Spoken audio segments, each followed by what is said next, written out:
What's up, everyone? I'm the Masked Moviegoer. This is my very first review, so here goes. I figured for my first review, since there are no other reviews of Frozen 2 online, wink wink, I figured what the heck, I'll just give mine. Now, before you hear my thoughts on Frozen 2, it might be helpful to know how I felt about the other Frozen movie in shorts. The first Frozen I thought was really great. Not as good as Tangled, or maybe even Moana, but still very good with some awesome songs. Then in 2015, we got the short Frozen Fever, played alongside Disney's live-action Cinderella. And it was okay. I mean, it was fine. The song, Making Today a Perfect Day, was fine. It was good enough. Not something you hear a lot of people singing nowadays like they do with the original movie songs, but it was good. It was a good time. Then 2017 gave us Olaf's Frozen Adventure, and this is where I differ from a lot of people. I understand this was a television special, it was bumped to a theatrical release. Disney tried to pull a fast one and release it as a short when it's clearly a TV special due to its length and pacing.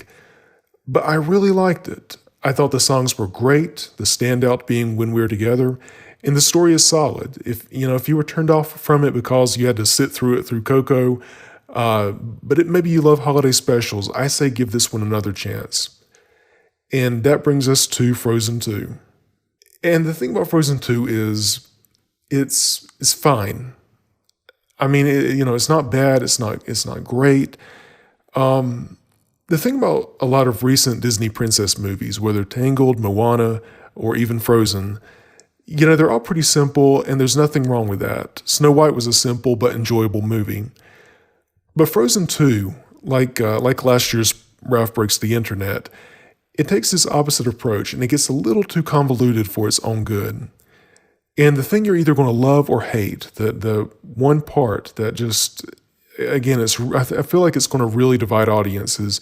I can't even talk about it because this is a non-spoiler review, but I feel like that decision was made a little too soon in this franchise. It's not a bad decision, but maybe it just should have been in a future movie. And anyway, I'll put that aside. Also, I grew up in a time when Disney animation was known for having strong villains, and I hate to see the company straying away from that, whether it's Frozen 2 or Ralph Breaks the Internet or even an excellent movie like Zootopia. They keep straying away from having an excellent villain, or any villain, and that's fine sometimes. It worked in a movie like Inside Out. But I hope the next Disney animated movie, I hope it gives us an iconic villain. Someone up there with Scar or Jafar or even Dr. Facilier, someone we just love to hate. But, again, sometimes it works, sometimes it doesn't. That said, I know a lot of people don't even care about the story, they don't care about the characters, they just want to know how is the soundtrack. And in that regard, I'm happy to say the soundtrack is awesome. I don't think there's a standout like Let It Go here, but still, songs like Show Yourself and Into the Unknown are going to be very, very popular.